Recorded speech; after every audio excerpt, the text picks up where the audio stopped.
My girlfriend's best friend pushed me down the stairs and made her break up with me. Then he tried to burn my house down and attacked me, so I put him in jail. I was discharged from the special forces after a mortar shell damaged my leg and back. At home, I reunited with my high school sweetheart. One night, I was at her place when I woke up to someone coming up the stairs. I got up, pulled out my shotgun, and the guy yelled my girlfriend's name. Turns out it was her brother. Well, he wasn't really her brother, just a junkie who worked with her years ago, and she gave him a cheeseburger one day to help him through withdrawal. He started begging her, saying he was getting evicted and needed the space because it was her house. I had no say in the matter, and she agreed to take him in. During this time, he was extremely disrespectful to her, demanding that she cook for him, wash his clothes, and buy groceries. One fateful night, he demanded that I do his dishes. I told him to back off and turned to walk down the stairs and out of the apartment. I was only a few steps from the stairs when the door swung open behind me. He lunged at me and pushed me. I fell backwards and hit my head on the concrete. Then he jumped on me and I fought back. I gritted my teeth, rolled over, and then started raining punches on him. Honestly, I didn't care if I killed him. Someone was going to die, and it wasn't going to be me. But then my girlfriend saved his life. She heard screams coming from downstairs and came running to find me on top of him, hitting him over and over again. She screamed at me to get down, and I did. As soon as I did, his mouth started chatting. Sis, he threatened to kill me, attacked me, and pushed me down the stairs because I asked him to give me my PlayStation 3 back. Honestly, I thought she might believe him for a moment. But luckily, she knew it was a lie. The neighbor's security camera outside confirmed it. I drove her to work that morning. I drove her 3-year-old daughter to preschool. I should mention that my girlfriend had a 3-year-old daughter whose father was absent from her life, and she was the sweetest, most adorable little girl in the world. Anyway, after dropping her off at school, I drove to work. I had to explain to my boss why my knuckles were bloody and why I was putting a cold compress on the back of my head. They offered to call the police so I could file a report, but I refused. My boss basically told me to call the police, or he would put me on sick leave, to which I replied that I would rather be on sick leave than lose my girlfriend by calling the police on her brother. It was clear to me, without any strings attached, that I was looking especially stupid, and it would come back to haunt me one day. Well, he was right. Basically, her brother gave her an ultimatum. Either I leave and she leaves me, or he leaves and leaves her and her daughter's life. To be fair, in her defense, this loser had been the only consistent male figure in her child's life since she was born, so it would have been devastating to the gremlin, and she wanted to spare her that kind of pain. And so, I got rejected.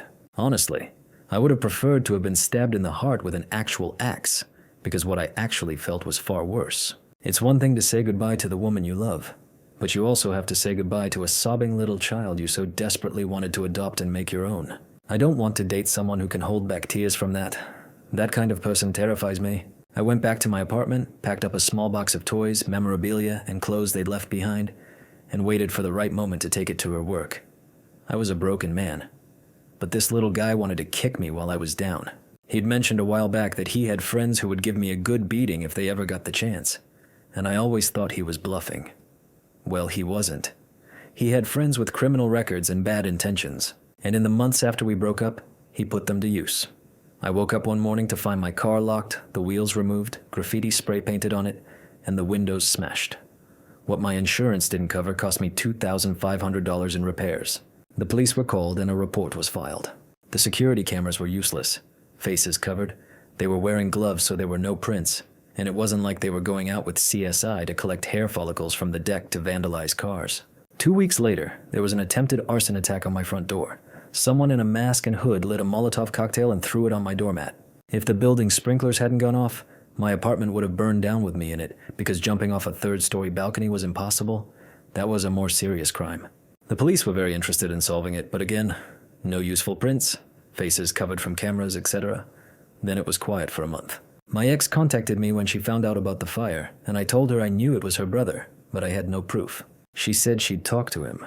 And coincidentally, nothing else happened for a while until apparently the police came to ask about him, because apparently I gave them his name as a person of interest. In the little over a month since our argument, she basically forced him to get some kind of job, or she'd fire him. So he got a temp job at a car repair shop in town that had a reputation for being something you didn't want to go to, but good for recommending to someone you hated. They cut corners wherever they could, so it was the perfect backdoor job, at least until the police came looking for him one day. The owners didn't like the police asking about their employees, so since he'd only been there a week or two, they fired him. He really appreciated it. So one night, I'm driving home from work. I stopped at the gym on the way, worked up a good sweat, and grabbed a bite to eat at the grocery store. I pulled up to my place in a rental enterprise, my car was still in the shop, and quickly walked into my apartment. I was over 21 years old, a legal gun owner, and had a concealed carry permit. I didn't carry my gun on the days I was on base. It's rare that someone whose job description doesn't include carrying a gun at all times is allowed to carry a gun on base. Since I wasn't going to leave the gun in the car, and there were no places to safely store a gun while I was working, I just decided not to take my gun with me. That's why I didn't have my gun with me the morning my brother attacked me. I was unarmed. I lived on the 3rd floor. Above me was the 4th floor, and the stairs leading up to it. I heard footsteps coming down the stairs quickly and turned to see 4 guys in hoods, masks, and gloves walking toward me. My door was open, so I dropped the groceries and tried to slam the door behind me. They got their foot in and managed to squeeze into my apartment. What happened next took about 14 seconds. The neighbor across the street installed a security camera in front of his door after the fire, so we know the exact time down to the second. I had a loaded gun hidden in a closet next to my front door. Irresponsible, I know, but I was younger and more naive than I am now. In a struggle with the first guy who came through the door, I managed to reach into the closet, find the gun, and push myself back to create a few feet of space. I vividly remember seeing all 4 men in the doorway and down the hallway. The first guy I just pushed was blocked by a body from falling backwards and began moving toward me again. I picked up the gun. It was a SIG P2 26.40 caliber Smith & Wesson, and as soon as I heard one of them yell, "Gun!" I started aiming and pulling the trigger. No extremity shots, no shooting to scare them. I wasn't trying to hurt them. I was shooting for the body, the head, like I trained, like I was taught. The first guy went down. The second guy took 2 through-and-through bullets from the first guy before I shot him in the forehead. The third guy stopped dead in his tracks before taking 4 through-and-through bullets to the body, and the fourth guy was halfway out the door when I emptied the rest of the magazine into him through friend number 3, and all I could see and aim at. Well, unfortunately the bastard survived, but that meant I couldn't be charged with the most serious crime. However, the first 3 recipients of my high-speed sedatives did not survive. The first guy had splatter everywhere inside him. The second guy had splatter everywhere on my wall. They were all pronounced dead on the scene. The fourth guy was my ex's brother.